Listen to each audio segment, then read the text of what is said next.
news that is in fact news to no one. A whistleblower has recently told us all that China is trying to interfere in debate in Australia. Gasps. I know, we can't believe this. A network of some 5,000 AI-run accounts on social media site X, otherwise known as Twitter, is just one part of an all-out information war China is waging against Australia, according to this intelligence insider who's also a counter-interference expert. He says they use a network of private companies. Just like Wagner's are technically killers for hire, but really under Russian control, these are CCP proxies under Beijing's thumb.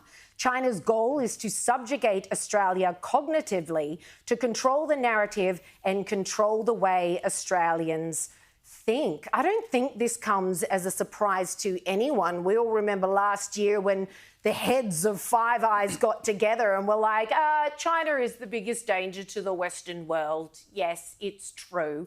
And they'd never been that upfront about it, although they in their own countries, obviously that is a narrative that they run with. And we all understand that China's capabilities in this area are unprecedented, I would say. The amount of times we get told, almost on a daily basis, we're fighting off cyber attacks from Chinese hackers, etc., and so on. So I don't think it comes as a surprise, but it's always good to be reminded that not everything you see, yes, even on sites like Elon Musk's Twitter, are actually real. They have these centres where they set up AI bots that are commenting, liking, stirring up dissent, planting little narratives of their own into the Australian, and in other countries as well, into the Australian social psyche. It's quite fascinating. I think what's interesting about this story is you've got Chinese Communist Party accounts or linked accounts trying to sow division and discord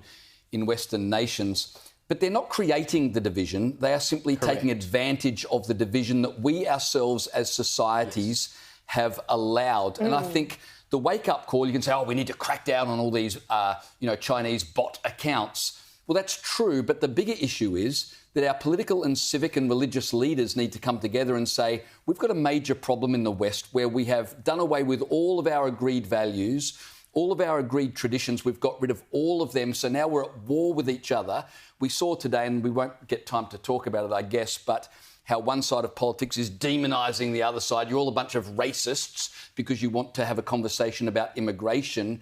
We've created division in our own cultures by getting rid of all of the things that we traditionally agreed on. We've got nothing left that we agree on other than ray gun performed really badly in Paris.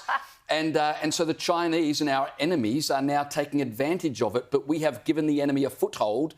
Correct. And it's one thing to shut down Twitter and TikTok accounts, but the bigger issue is we've got to find out what are our common values and what are we actually building our society on. And it's interesting some of the topics that these CCP-run accounts have been tweeting about. You know, the CFMEU, of all things, they've been tweeting about nuclear energy, and they're well across all our issues, aren't they? They've been tweeting about immigration, and immigration is such an important one because the greatest example of the danger of all of this is happening in the UK right now. Yes.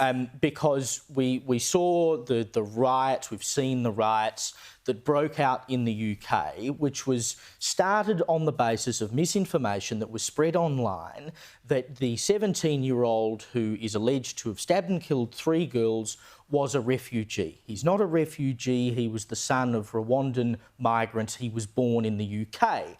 But there were posts put online saying that he was a refugee, and it's believed that these posts were posted and promulgated by foreign AI-run accounts. What they've done, whether that be China or Russia or any other country, they can see so clearly the divisions that we have in our own countries. And with something as simple as a post like that, they can create civil unrest on the streets of Western nations. That's one example, and there'll be so much more of it to come.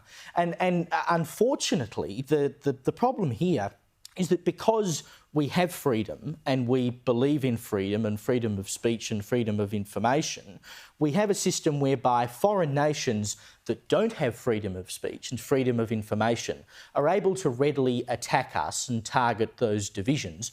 And we can't do the same thing, because we can't just go on, Chinese versions of social media and try to do the same thing, because the CCP controls the flow of information. So the Chinese people see exactly what the CCP want them to see, and people in Australia and the UK and the US are also seeing exactly what the CCP wants them to see. You can't undo that, because the alternative would be to take away freedom, and that would be even worse than this situation. But we have opened the door to countries like China to further divide us, which of course only helps their end.